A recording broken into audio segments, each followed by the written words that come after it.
Ivy Lee is a Vietnamese-American comedian, actress, and writer based in Austin, Texas. She's the creator of the critically acclaimed Spotify Studios podcast FOGO, Fear of Going Outside, a nature show by the most reluctant host ever. FOGO is featured on Delta flights and recommended by The Guardian, CBC, Oprah, and, inexplicably, Outside. She hosts the only queer comedy open mic in Austin and performs at comedy festivals all over the country. She's also a mom to 2 as yet untraumatized kids. Ivy, thank you so much for being here today. Thanks, Lancer. I'm so happy to be here. I love your show, by the way. Oh, you listened to FOGO? Oh, yeah. I listened to the entire season 2, and I just loved it. But we'll talk more about that. So let's start from the beginning. Where'd you grow up, and what was that like? I'm from Texas. I was born in Houston. I was raised in Dallas. And then I had a reckless youth in Georgia and came back to Austin, Texas to raise my family. I was the first American in my family. There's a big wave of Vietnamese immigrants in the late 70s, early 80s, obviously, because of the Vietnam War. And then the next big wave came in the late 90s, early 2000s after we normalized relations with Vietnam in 1995. So when my parents first got here, there was not a whole lot of infrastructure for Vietnamese immigrants. Also, back then, poor people lived in the cities. So I've always been a city person. But then by the time we were able to bring more of our family here in the late 90s, we were very eager to reunite. We all set them up in the suburbs. Now, like in the 2020s, our demographics have completely changed again, where now wealthier people are gentrifying the cities and poor people are getting pushed out to the suburbs. But I am holding on to my city life as long as I can because I'm just too old to adjust. But basically, I'm from the hood in Dallas.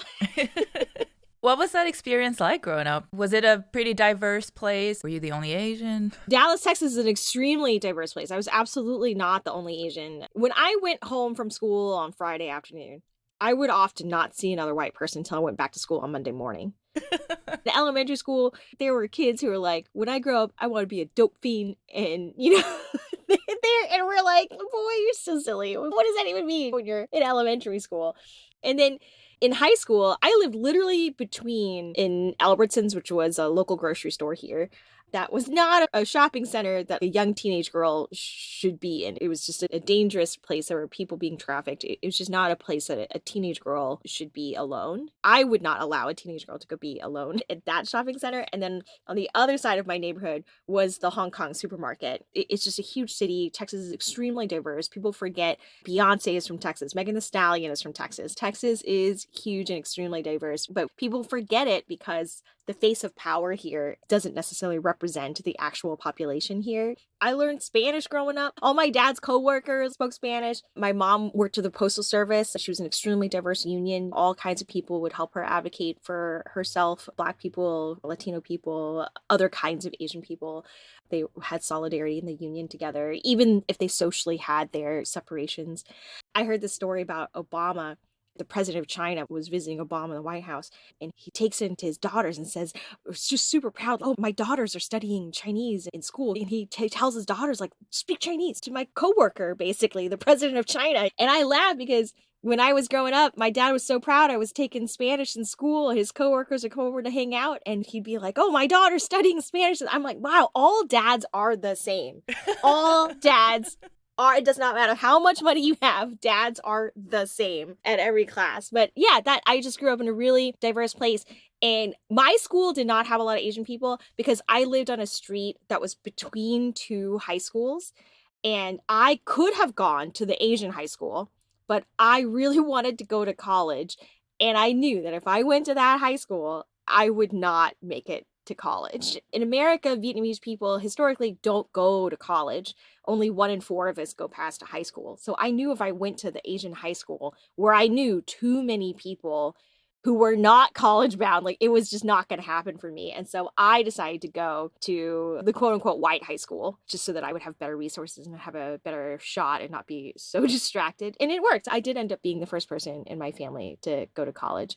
But I did not have the experience of being like the only Asian person in a really lame white suburb. So when did you decide you wanted to become a comedian? It was not that long ago. It was early 2019. I did a sex positive storytelling show called Bez Post Confessions. You can actually still find this story on their podcast. I think they titled it Come to Me Daddy. And I told a story about sexuality after childbirth. I had time to do this because after my second child, I was finding it extremely difficult to get back into the workforce. I was getting tons of interviews. I was just not getting the job offers. And it was taking so long. I got babies to feed. It was taking so long that I was getting really stressed out about providing for my family.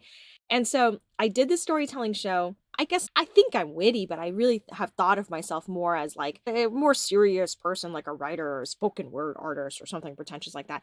And then after the show, all these people came up to me, not saying, "Oh, you should try out comedy." They assumed I was already a working comedian based on my story about sexuality after childbirth. And for me, I wasn't sitting there trying to write jokes and punchlines and think about joke structure like I do now as a professional comedian. I was just using humor to help us move through the difficult parts of that story and coming back into your body and finding your sexuality again and coming to terms with it's just not going to be the same body. And you have to come to terms with that one way or another. It's not always an easy topic to talk about. And in my life, just generally, because I'm from the hood, right, we use humor to deal with these really difficult topics and talk about them in a way that doesn't re-hurt the person. And so there were, I guess, a lot of funny moments in that story, but people assumed I was a working comedian, asked me how to get tickets to my shows and where I was playing, and I was not in a position to turn down career ideas at that point in my life. I was so desperate. I was like, I got to sign up for shifts at Sephora. I speak 4 languages. I got to figure out how to get in on the translation gigs at the hospital and the courthouse. And retail and translation jobs like that are not good jobs for parents because you don't have a regular schedule. Even people who work 9 to 5 jobs in the United States, it is extremely difficult already to get childcare. We do not have enough resources for childcare. And I'm not near any family. Like, I can't just send my kids over to grandma and grandpa's house or something like that. It was getting to that point where I'm like, if I get that job offer, I'm just going to have to figure out a way because I need a job. And so I started researching comedy.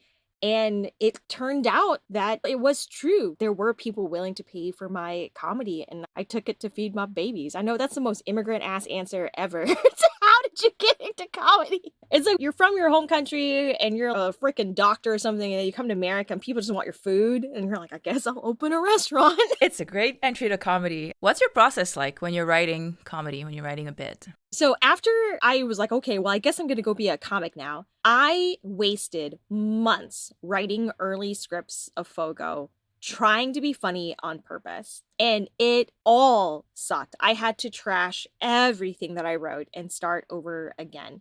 So trying to be funny on purpose does not work for me. What I need to do, because it's just who I am, is to tell the truth as precisely and faithfully as I can. And when that happens, half the audience will cry and moan and aw, and half the audience will laugh non-consensually.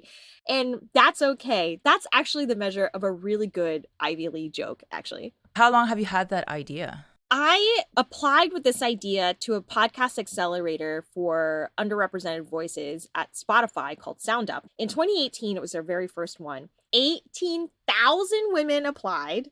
They did not expect that, and only 10 women were gonna get it. I did end up being one of the 10, but when I was applying, I've applied to a lot of these Hunger Game types of competitions for we're gonna diversify the books that we're gonna publish. So we're gonna have a fight to the death to pick the one person of color we're gonna publish this year, or like the one poor that we're gonna let into our college. Like I've been in a lot of these kinds of competitions, and they feel so scarce. They put you in such a scarcity mentality that I'm like, oh, I need to come up with something like capital I important. I got into podcasts when I had my first kid and I was breastfeeding all the time, and they're really greasy. You need both your hands to breastfeed. It is not a natural thing. They don't just like clip on like magnets or anything like that. You really have to pay attention or you will drop a baby or lose a nipple or something. So I couldn't watch TV. I was listening to podcasts for hours a day while I was trying to take care of my baby. And I had already a running list of 200 podcast ideas. But when this call came out, I didn't pick one of them. I felt that it had to be something that would help my community or give back or something like that. And I came up with all these new podcast ideas, like the gentrification of food in my city, or about maternal mortality in minorities, or just raising children in a racist society, or the podcasts, dude, I would never listen to. I would never listen to them. And it was so absurd. I care about these issues, but this list was so serious and so absurd that I just finally, it hit me. I'm like, why am I not allowed to be a fun person? I am a fun person, right? So I said, I got to start over. I need to come up with an idea where my point of view matters, but it's not about trauma. It's not about how terrible it is to be blah, blah, blah, blah, blah, in America. Because it was something I don't need to listen to. I would never listen to. And so finally I realized, oh my God, I love nature shows. I watch nature shows all the time. Nature is a cultural construct. Your idea of what is nature and what are appropriate outdoor activities, or what is recreation, or what should your relationship with nature be, varies wildly according to the social context that you grew up in. And I'm like, that's perfect. I love nature shows, and there's never been a nature show by somebody who wasn't a reckless white man. I'm going to make this nature show. And yeah, it got through. Everybody found it compelling. It's wild that people think the show is so unique, that we're doing a nature show from an indoor perspective, when you consider that we're an indoor species. Most people are indoor people. That's kind of the foundation of architecture and society and city planning. But we've never had a nature show from that perspective until now. Ah! I guess because I grew up in a different place, I didn't realize that nature here was so white dominated. Oh. Because after I moved here, I didn't really go outside. I was pretty much an indoor person. And hold up. Were you an outdoor person before, and then you moved here and you became an indoor person? I went to Canada first. Canada was way too cold. People were like, let's go skiing. I'm like, nah. Nope. Hard no. I think partly too, it's everything is a long drive away. And I'm from a small island where you drive 2 hours and you're on the other side of the country. Like, that's the furthest you can go. Like, anything that's over an hour drive for me is it's too much work. And I've never been to where you're from, but I've visited other islands, and the construct of nature there is much more porous. What is indoor versus what is outdoor is a much more porous thing. People let the outdoors in and they let the indoors out, so to speak, in the architecture and the way people live and eat and things like that. Yeah. Whereas like here, it's a much harsher divide between indoor and outdoor spaces. But I was a lot more outdoors there, partly because I was in the Scouts group and you have to be outdoors. Well, I mean, the fact that you signed up for that, right? And you were like willing to do that just says like how default outdoors you were. Yeah. And that's just wild that you come here to this place where I'm from, where I'm like, yeah, the outdoors is white people shit. It's more nuanced than that, obviously. But it's fascinating to me that somebody who was an outdoor person from a more outdoor culture comes here and becomes an indoor person. I think a lot of it is the car culture, too. Yeah. There's no easy way to get to places, and there's always a lot of traffic. And I'm just like, not worth it. Not worth it. Wow. So when you listened to my show, were you able to relate, or were you just recontextualizing what you'd experienced in the United States since you got here? I think I've been in the country enough that I could relate. I can see the historical context and how things are set up not to help people of color explore the outdoors. It did make me think about what my experience has been over there versus what it has been here. I really like the interviews that you had with people and all the perspectives that you brought in. It's such a great show. I cannot say enough good things about this show, people. Go listen to this show. But if you just want a good laugh about the outdoors, yeah, go listen to the show. I hate that the history of America is so fraught with trauma and race that I do end up having to get serious on the show a couple times in order to just tell the truth and be precise. I do have to address some things that just become big elephants in the room.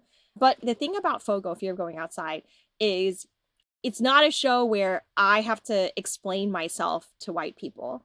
If anything, it's a show where a lot of white people have to explain themselves to me. Yeah. I'm just like, why are you like this? So you said before that you do not want representation for representation's sake. What do you mean by that? I think we celebrate a lot. Oh, look, like a person who looks like us is in a mainstream movie or something. And that's great.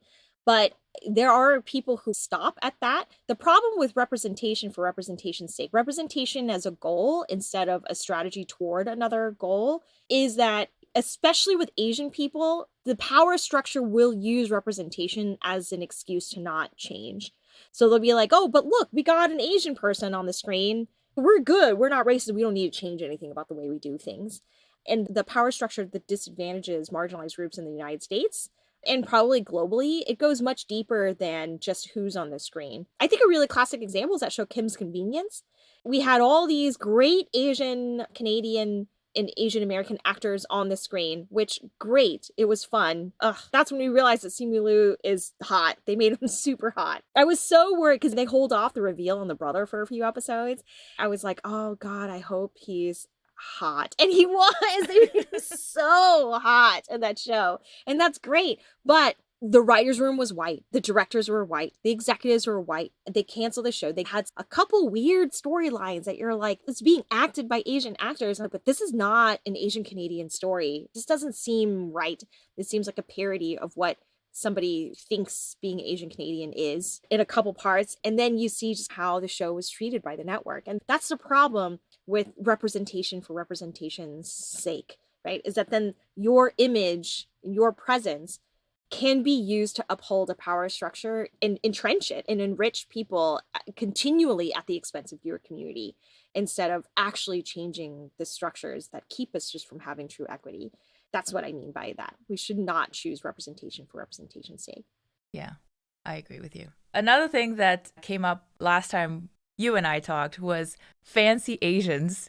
Do you want to talk about that and what you wish fancy Asians understood about their privilege? Or I should say our privilege, because I'm a fancy Asian, I guess. Fancy Asian and jungle Asian, that's a joke by Ali Wong. I did not get to come up with that. I'm very sad I did not personally come up with that distinction. The jungle Asians are like Vietnamese, Filipinos, Cambodians, Southeast Asians. And then the fancy Asians are Koreans and Chinese and Japanese people who largely come over for business or educational opportunities as opposed to be lower compensated labor or just because they're refugees or whatever. And a lot of fancy Asians can do this thing that, say, white women do, where they're exercising their proximity to whiteness at the same time that they're trying to get the quote unquote advantages of oppression. And then all of a sudden, because they have the power and the ear of power, and they have the resources like the money and the free time to advocate for themselves, they can forget that they are actually the most privileged in that coalition of people. We're not a monolith, right? But just like LGBTQIA, right? That's not a monolith. Gender and orientation are not the same thing, but it's a political identity that says we're going to stand in solidarity with all these issues that may or may not directly affect me personally. But when we stand together, we're stronger. And wherever we have privilege, we should leverage it to help the other people like in this political group. Asians getting painted as a political monolith, we all know, all Asian people know that's not true. I have some crazy Trumpy aunts. You know what I mean? We know that we're very politically diverse. We don't speak the same language. We have wild income inequality, even within ethnic groups. I think Koreans have some of the highest income disparities. And then there are also these intersectional issues that don't affect fancy Asians at all. The way that ICE is going after Southeast Asians to deport us is heavy, right? In Texas, Vietnamese men are incarcerated. Our population isn't as big, but are incarcerated at the same rate as Black men in Texas. And fancy Asians do not understand sometimes the damage that they do when they make their goal proximity to whiteness. There's a difference between fighting for the rights of everyone, like things that are privileges to some should be rights for all. There are just some things like education, a good education, right? A good K-12 education should just be a right for everyone. We should not want illiterate kids in our society, right? But instead, if people are fighting to entrench their privilege or fighting to just get their kids into white schools, as opposed to making sure that all children in their district, for example, are getting the resources that they need, then all they're doing is trying to become the oppressor themselves instead of breaking a system of oppression. And that's what I mean. And I'm both, right? I'm from the hood, but like I am a fancy Asian now, right? I'm educated now. I have access to the ears of power. I speak real good English most of the time, even though I'm from Texas, right? Like I'm the first natural born United States citizen, so I can speak my mind without being afraid of being deported. And so I'm kind of a bridge between both. But it's in this bridge, in this role of having been exposed to both, that's where I'm able to see the blind spots of Asians who not only not realize that they're becoming white adjacent and that the definition of whiteness constantly changes. Like how Irish people will be like, oh, we used to be Black, or Italians didn't used to be white and Jews didn't used to be white.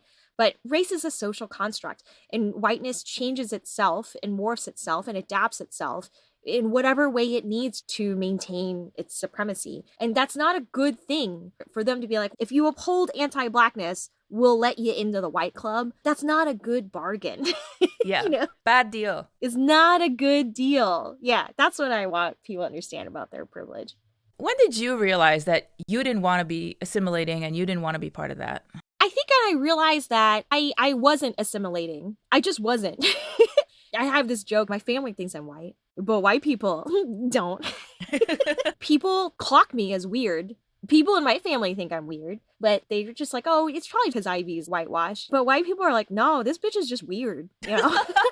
I think they meet me and they sense that I'm queer. They sense that I have a disability, which is ADHD. It's been very weird for me to come to terms with the fact that I'm not an ally to disability rights. I'm not an ally. I'm in it. It's very hard to unpack your internalized ableism and really embrace that and admit that to yourself. I'm still struggling with it, but I think it explains a lot.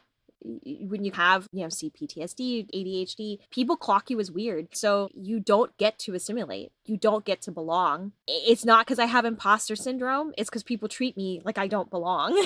And that's why I feel like I don't belong. And after a certain point, my dad was like, you just can't care about that kind of thing. The reason why I'm named Ivy, people my age are not named Ivy. It was a very unusual name. I got bullied for it all the time. And it's because my mom wanted to name me an American name, like Elizabeth. My dad wanted to give me a very Vietnamese name. Like, he's very proud of being Vietnamese. He's very patriotic. He was military in Vietnam. He wanted to give me a Vietnamese name, and he likes really unique names. And so he came up with the name Ivy, which is tonal. It's 2 words, 2 different names. And when he paired them together, to him, it was a really beautiful name that meant something bright and shiny on high, as in the moon. And my mom went to her English teacher. She asked the name. Of course, they can't hear the tones. And so they said, oh, yeah, Ivy's a legit name. It's just a regular name. And so they're like, okay, compromise. We're going to spell it the English way. People are going to recognize it as an English name. But then at home, obviously, everybody's calling me Ivy with the Vietnamese tones. And I did well in school. I had a cousin who was fixing to come over in the late 90s, who was very young. And they decided to name her Ivy because they said, what's a good American name to give our kid right before we immigrate? Because the people in the late 90s, they had more time to prepare to come. And they said, well, Ivy is the kid in our family that's doing good in school. She seems to have assimilated well enough. And so they named her Ivy as well. And it's just spread. Like, now there are thousands and thousands of young Asian American women named Ivy. And I'm pretty sure that's me and my dad's fault. That story spread. They're like, oh, here's a girl that's successfully assimilated, and her name's Ivy, and it sounds like this Vietnamese name. And now, just boom, tons of Ivies. And they're all at least 15 years younger than me. Wow. People thought I was assimilating, but I wasn't. And I get frustrated like that sometimes because my mom's always, oh, why couldn't you just be a dental hygienist? She's always trying to give me advice about that. She's like, people make a lot more money on YouTube than you're making. And it's just frustrating because they did do a lot of stuff alone and they had no guidance being immigrants to this country. But the oldest daughters, we had to do a lot alone too. She's trying to give me career advice. My mom only knew 3 jobs. Okay. She has no idea. Nobody in my family knew how to navigate the college admissions process or going to a predominantly white institution. They don't have white friends. They don't have white coworkers. Nobody's ever attempted in my family to make it in Hollywood. So I had plenty that I had to do on my own without guidance too.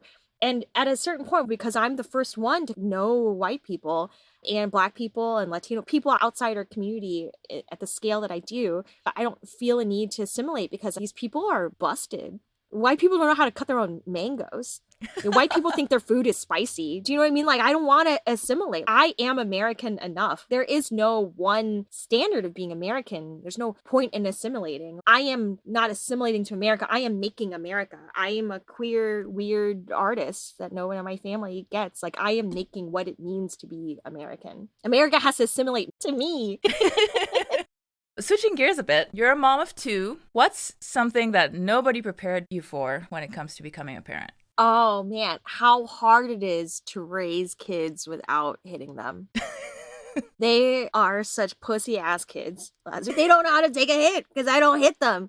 I want so badly to break the cycle of intergenerational trauma. And part of that is obviously not enacting violence on my kids. And I want that for them because I want them to be able to fly. I don't want them to be scrappy and down in the trenches like me. I don't want them to survive. I want them to thrive. which is just a different skill set and a different set of concerns. But it didn't prepare me for how not independent they would be. If you don't hate your family life and you don't want to run away from home, you have no need to learn how to do things for yourself. You just express your needs and expect them to be fulfilled by your parents. That's nuts. That's freaking nuts. And it's so obnoxious. I'm experiencing the consequences of my own success. You're supposed to pretend that college is just assumed. That's what middle class people do. And then poor people try to be that way with their kids. And so I would periodically talk about, oh, you need to help me cook because you're going to go off to college and you need to learn how to cook. So come help your mom in the kitchen. And one day, my sweet boy was just like really upset. He was like, I don't want to leave. Why are you? He was just really upset about the idea that he was just going to have to move away from home. And it never occurred to me that there would be people that would be really sad about that idea of leaving home.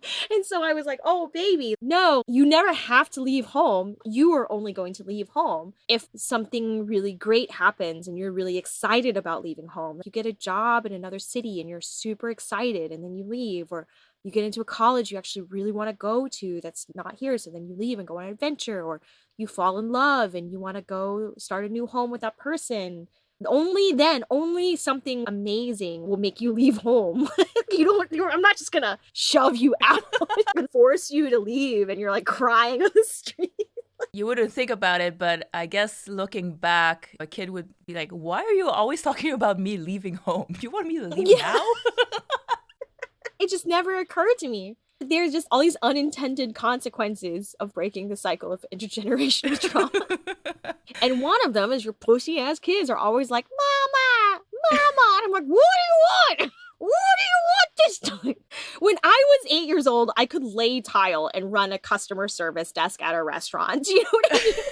My 8-year-old still wants me to make his dinner for him. Any other motherhood myths you'd like to bust? The biggest myth about motherhood, or parenthood in general, is about community. I think a lot of Asian people grow up and they blame everything that's wrong with them on their culture and their parents. What they think is culture is actually trauma.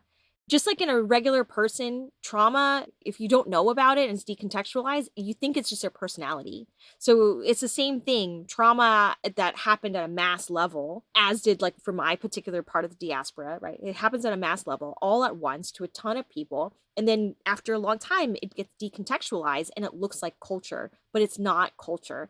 If anything, going back to what is actually my culture and my values has made me able to be a much more effective and more mentally healthy mom than like these white moms who are out there isolated in their little boxes, like they're in solitary confinement as soon as they have kids. And they're out here with these cheeky jokes that are not funny. Is it really coffee in this cup or is it wine? I'm like, this bitch is doing a cry for help. She is drowning. She has an alcohol problem now to cope, and nobody is supporting her. And that's not right. That is not how you're supposed to mom. The way we're supposed to do it is our cultural heritage, which is in community with each other, right? All of us are responsible for all the children. Whether or not you have children, we are all responsible for the next generation. In our particular society, the accountability for that responsibility is meted out according to guardianship, right?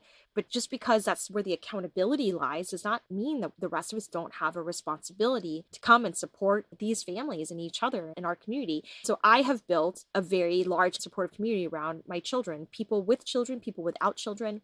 It does not matter as long as they have a common goal and they care about the future and the next generation. We need all kinds of people, right? But if they are parents, for example, but their perspective is how do we entrench just our children's privilege, possibly at the expense of other children who should have these privileges as rights, then they're not coming to the birthday party, right? They do not have a common vision for the more equitable world I think my children are going to want to be left with instead of having to deal with the problems that we push down the road.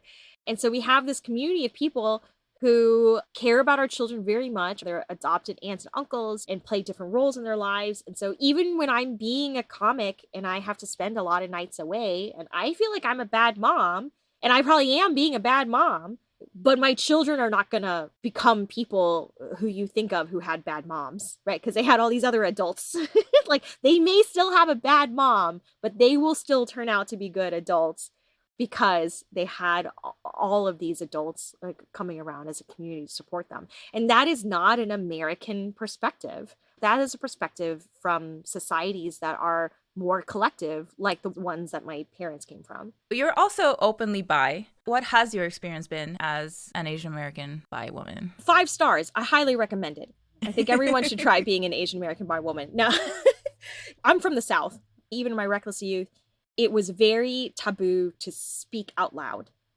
But I would not say that I was closeted. Queerness was not addressed. Or the way they're trying to get the world to be now, it actually was that when I was growing up, right? There's a lot of politicians trying to put us back in that world where people did not know that queerness exists, right? Don't say gay and banning books and things like that.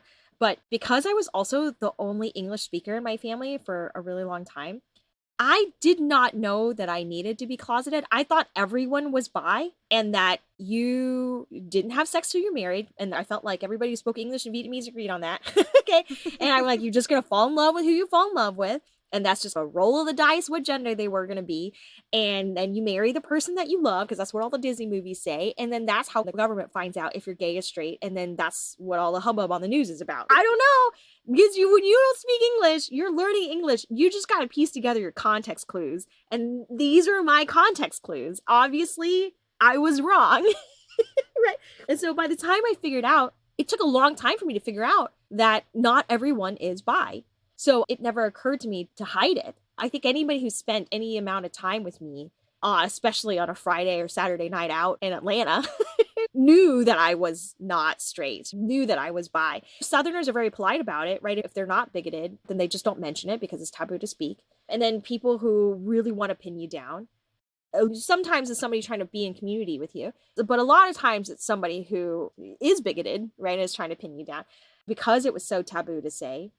From everybody, which is not just that you weren't straight enough for the straights, you also weren't gay enough for the gays. So it was taboo, period, across the spectrum, right? I would just say in my Southern way, look, I'm just sensitive to beauty, which is the honest to God truth. That is the honest to God truth. You could not dispute that. I wasn't trying to pull the wool over anybody's eyes. That's how I was dealing with that. I only came out, quote unquote, as if I was ever really hiding it. I only started talking about it explicitly after working for several years in the civil rights space here in Texas, which is a terrible space to work in, if you can imagine. I worked alongside some really incredible young queer activists. Young people clock me as queer a mile away. It was never a discussion. They absolutely can tell. They didn't grow up with as much heteronormativity as I did. So they can clock you a mile away. It never even occurred to them that I might not be out. So these young people, one of their complaints about how my generation handled LGBTQ rights was focusing on the wealthy white gay man as the face of gay marriage, and then gay marriage being the main issue. And they have very valid reasons for that critique. So one of the strategies that's important for them is bi visibility, is one of the pillars of their strategy moving forward. And I'm getting on in years. And so whatever the young people trying to take the mantle of leadership tell me to do, I'm just going to get in line and do it. And so that's when I started being very explicit about my flaming bisexuality. Was that difficult for your family to wrap their heads around? No. That's great. Because I have kids, right? It was illegal to marry intergender when I got married. And they got their grandkids, so what do they care? Awesome. What's next for you? What are you excited about? I don't know what's next for me. Hollywood's a bit of a mess right now. I had really hoped that this is the year that I would be able to join a writer's room. And I'm so happy that the writers are striking, because I know that even if I had joined a writer's room, I would be dealing with the same instability. That's the reason why they're striking, right? One day I'm going to join a writer's room and I'm going to be really grateful they handled all this stuff and stood strong when they did, so that I could walk into the industry as a writer with my head held high. But my kids are too young for me to tour comedy. So right now I'm just writing my scripts to just get as good as I can, be ready when the writer's strike is over. I'm writing my jokes. I'm doing as much stand-up as I can. But I don't know. I hope it's a TV show. I hope what's next is a FOGO TV show. But we can't do that until the AMTP gets their act together. Yeah. All right. We'll close out the show with rapid fire questions. These are one word or one phrase answers. You don't have to explain, but you can if you want to. Okay. What languages do you speak? English, Spanish, German, and Vietnamese. What's an Asian food that you should like but don't? Bitter melon. Because I'm getting to that age demographic where I should like bitter melon. But fuck it. No. What's an Asian food you'll never get tired of? Fish sauce and broken rice. Who's your favorite comedian right now? Ali Sadiq out of Houston, Texas. He's got a new special on YouTube too. What's your favorite FOGO episode? Oh, season 1, episode 4 is a spoof of a nature documentary following me where I go through an REI, and it's hysterical. All right. Thank you so much for doing this. It was a blast chatting with you. Thanks, Lazar.